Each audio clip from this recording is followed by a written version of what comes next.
Teman-teman semua, selamat siang.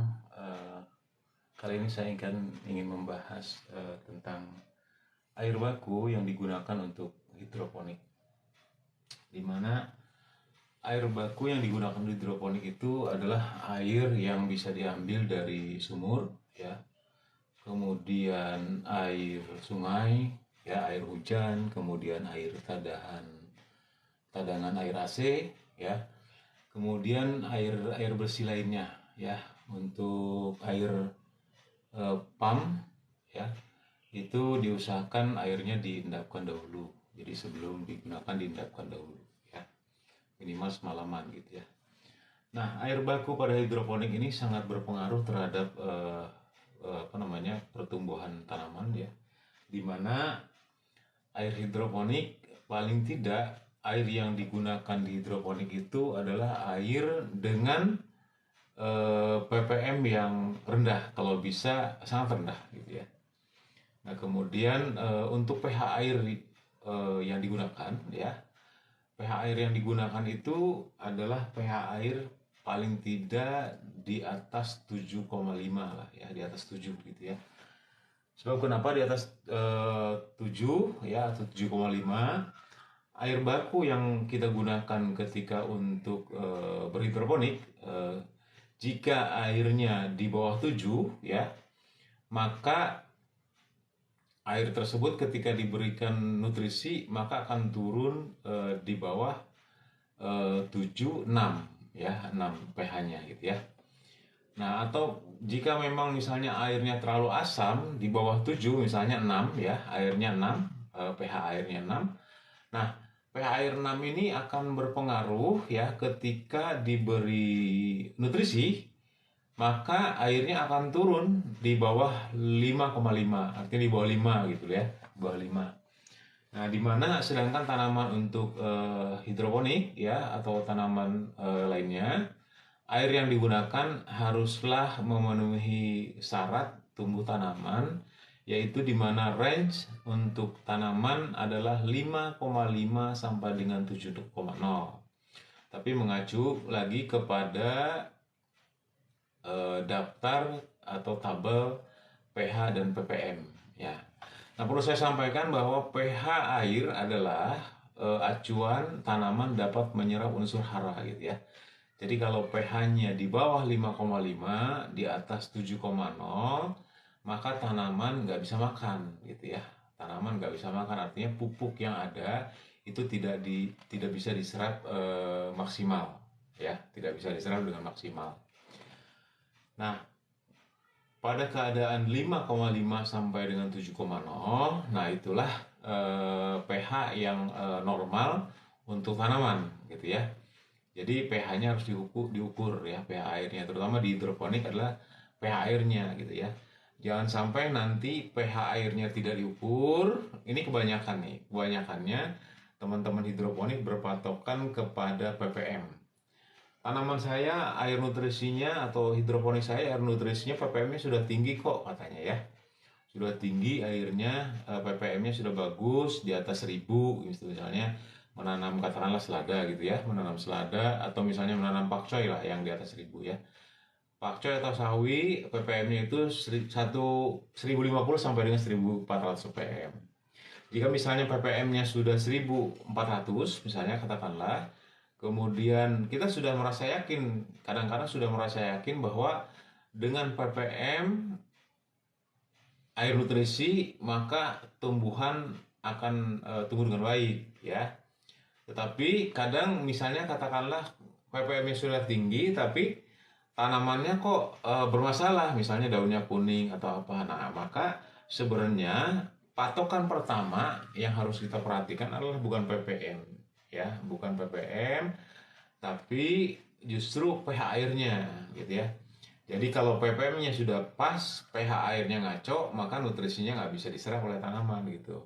Oleh karenanya, pH nutrisi hidroponik, ya, paling tidak 5,5 sampai dengan 7,0 gitu ya. Baru nutrisi bisa diserap oleh tanaman ya. Bisa dilihat nanti di daftar tabel pH ya, di daftar tabel pH, kemudian pH terhadap penyerapan unsur hara gitu ya. Nanti kalau misalnya pH-nya katakanlah di atas 7, unsur hara apa aja yang bisa diserap. Di bawah 5,5, unsur hara apa saja yang bisa diserap oleh tanaman gitu ya. Nanti bisa dilihat mengacu lagi kepada tabel pH gitu ya. pH. Nah, karena misalnya katakanlah pH di bawah 5 atau di atas 7 ya. Nitrogennya, unsur N-nya tidak dapat diserap oleh tanaman, sehingga bisa saja ketika tanaman kekurangan unsur hara ya, unsur hara nitrogen, maka tanaman bisa saja mengalami misalnya katakanlah defisiensi unsur hara, daunnya berwarna kuning gitu ya. Jadi patokannya tidak hanya pada ppm gitu ya, tidak hanya pada pupuk yang diberikan kepada tanaman, tetapi kondisi pH air harus sangat diperhatikan gitu ya. Jadi pH-nya dulu diukur gitu ya sebelum patokannya kepada ppm gitu. Jadi patokannya harus ada dua di hidroponik itu, yang pertama pH, kemudian yang kedua ppm gitu ya. Jadi teman-teman kan banyak juga yang hanya mengacu kepada nilai ppm, tanamannya ppm-nya udah tinggi, kok tanaman saya nggak bagus-bagus gitu ya. Coba cek pH-nya, jangan-jangan malah nanti menyalahkan nutrisi. Wah, nutrisinya kurang bagus, nutrisinya jelek, merek apa tuh? Akhirnya kita menjelek-jelekan nutrisi merek tertentu ya. Padahal kita tidak pernah ngecek kondisi pH airnya gitu. Jadi pH air itu harus juga diperhatikan gitu ya. Nah, bisa juga pH itu bisa naik turun gitu ya. Bisa juga pH bisa naik turun, namanya pH swing gitu ya. Nah, sebenarnya kalau misalnya pH-nya masih di 5,5 sampai dengan 7,0, itu masih relatif bagus ya, mengacu kepada tabel pH dan ppm tanaman gitu ya. Jadi perhatikan pH airnya, jangan sampai kita menyalahkan nutrisi nih, gara-gara nutrisi merek si Anu, ya merek Anu, malah kita nanti menjelek-jelekan nutrisi orang lain. Padahal kita tidak paham dengan tidak pernah ngecek pH air nutrisi gitu ya. Padahal pH air nutrisi itu sangat penting gitu ya. Nah, misalnya di sini ada satu contoh, misalnya saya memiliki pH air yang satu ya, ini kita cek dengan pH meter. pH airnya sebentar ya, masih jalan. Nah, pH airnya ini 7 ya, kita bisa lihat nanti masih jalan pH meternya ya. Nah, ini 7,08, sekarang di posisi 08, 0,7 ya pH airnya. Kemudian sekarang di posisi 7,5 pH-nya ya. pH airnya 7,05 ya. 7,05 itu pH airnya ya. Nah, posisi sekarang di 7,04 pH-nya. Nah, kita coba buktikan ya. 7,04 pH meternya ya. pH airnya, pH air bakunya. Kita coba tambahkan nutrisi ya. Kita coba tambahkan nutrisi. Ini airnya 1 liter, kita tambahkan nutrisi ya, satu tutup aqua ya. Kita tambahkan. Nah, pada nutrisi ada unsur penurun pH ya, ada unsur penurun pH. Nah, ini diaduk yang bagian A-nya ya. Kemudian kita tambahkan bagian B-nya ya. Kita tambahkan bagian B-nya. Sama ya, harus sama ya. A dan B harus seimbang gitu ya. Nah, ini kita aduk. Tadi pH awal sebelum diberikan nutrisi itu adalah pH-nya 7,04 ya. 7,04 ya. Sekarang kita cek setelah diberikan nutrisi, maka nanti akan turun ya pH-nya.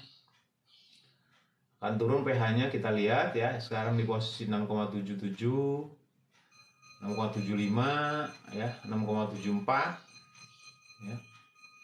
Nah, ini di pH 6,73 ya, pH 67,3 ya.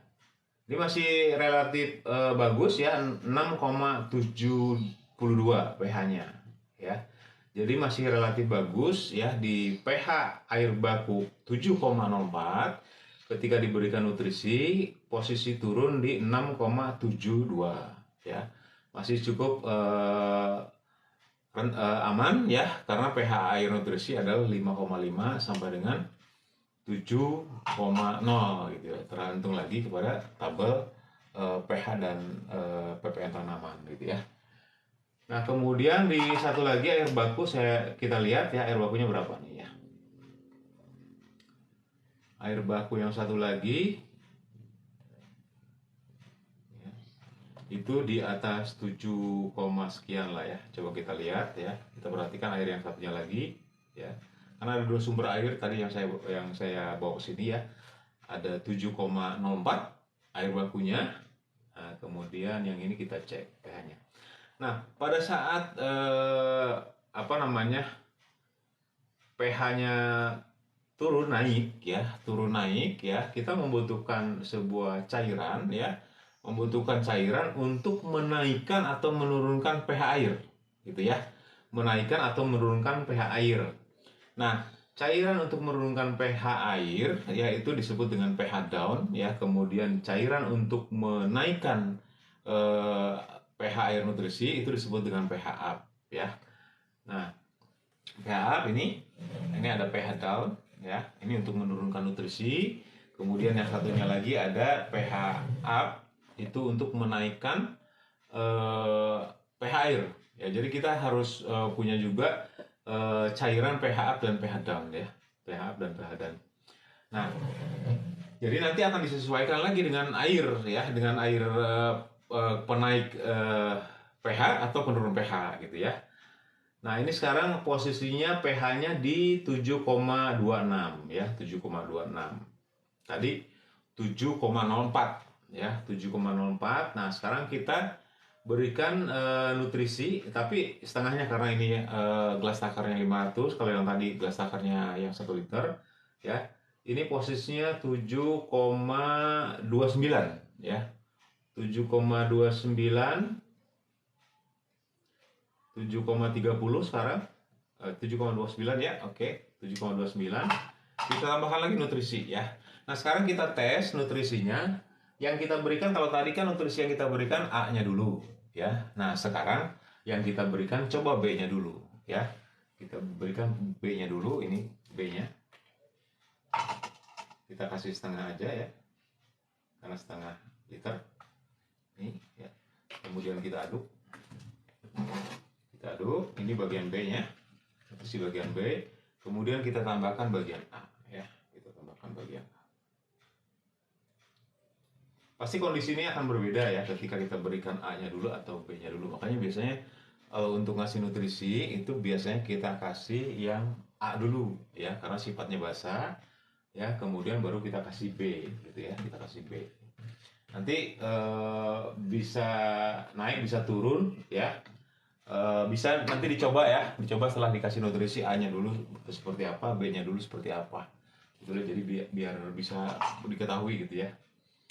Kebiasaan kita ngasih B dulu ya, dan setelah kita ngasih nutrisi yang A itu kita aduk ya, kemudian supaya tidak terjadi pengendapan di bawah ya. Apabila nutrisinya belum larut sempurna, kemudian kita kasih yang B, kemungkinan bisa bentrok. Jadi kita aduk dulu biar merata, baru kita kasih nutrisi yang B. Nah, ini di posisi pH-nya sekarang 6,8 ya, 6,8, 6,78 ya pH-nya. Ya. pH-nya 6,78, 6,75. 6,78. Terus jangan lupa ya, kalau kita simpan alat pH meter atau TDS meter, harus berdiri ya, dalam keadaan posisi berdiri seperti ini gitu ya.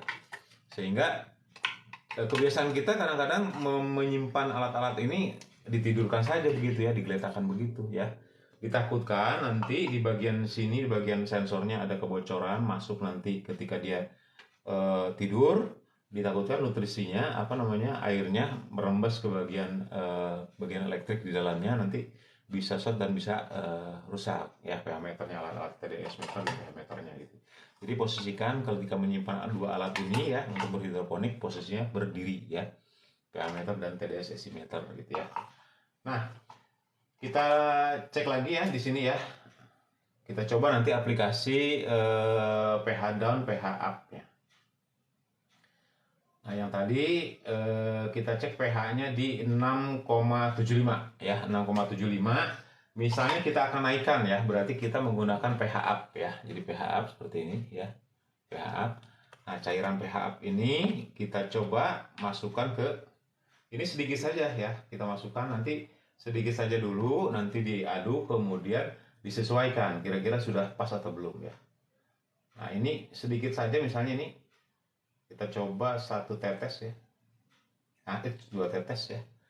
Nah, ini kita aduk, ini kita menggunakan pH up. Kita aduk menggunakan pH up ya. Tadi posisinya di 6,7 ya, 6,7 pH-nya. Sekarang kita cek lagi setelah pemberian pH up ya.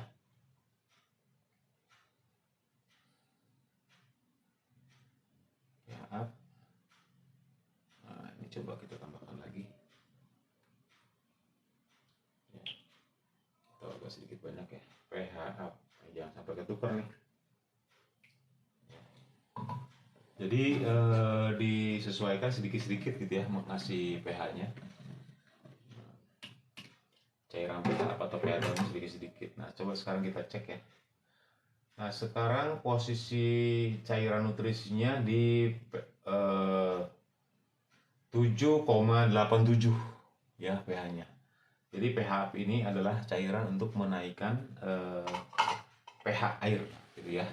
Sebaliknya pH down ya, pH down ini kita cek sekarang posisinya di 6, sekian. Yang satunya lagi kita kasih pH down ya. Ini sekitar pH 6,3, 6,08, 6,05 ya. 6,85 ya, 6,85. Kita sekarang kasih pH down ya, cairan pH down.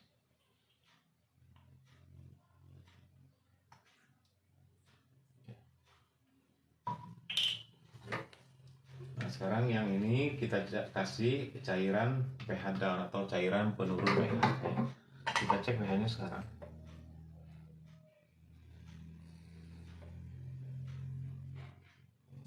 pH-nya turun drastis nih pH-nya. Jadi berapa ini? pH 3,77 ya. pH-nya 3,77. Jadi itulah cairan pH up dan pH down ya, dimana pH up itu untuk menaikkan pH air dan pH down untuk menurunkan pH air ya. Jadi air baku yang sudah kita berikan nutrisi ya, paling tidak sebelum diberikan nutrisi air pH-nya itu di atas 7,5 gitu ya. Nah, kalau dikasih nutrisi maka dia akan turun di bawah 7 sehingga pas untuk range tanaman, di mana range tanaman adalah 5,5 sampai dengan 7,0 ya. Tapi nanti lihat juga tabel pH dan ppm tanaman. Jadi tanamannya apa, pH-nya berapa, ppm-nya berapa, itu harus sesuai ya. Sehingga nutrisi dapat terserap sangat baik oleh tanaman ya. Jangan sampai kita mengacu hanya satu patokan saja pada ppm saja ya, tapi acuannya adalah pada hidroponik ada 2 minimal. Pertama pH air, kemudian yang kedua ppm atau ESI ya. Nah, itu bisa kita gunakan itu. Ada lagi aturan-aturan yang lain ya. Nah, sementara itu dulu teman-teman semua yang berhidroponik, mudah-mudahan bisa dipahami. Nanti kalau tidak ada yang belum jelas bisa ditanyakan ya, bisa ditanyakan. Nah, ini adalah nutrisi ya. Nutrisi untuk sayuran daun ya, ukuran 0,5 ya. Kemudian ini ukuran 1 liter ya. Ukuran 1 liter. Kemudian yang ini untuk 5 liter air ya, untuk 5 liter air pekatan ya, kita buat pekatan 5 liter ya. Kemudian sekarang stikernya agak berubah, ininya seperti ini ya. Jadi ada yang pertama seperti ini yang kedua yang terbaru ya. Nah, itu saya teman-teman, terima kasih atas partisipasinya ya. Jika ada yang kurang jelas bisa ditanyakan di komen di bawah ini ya. Terima kasih, sampai jumpa kembali di sesi berikutnya. Salam.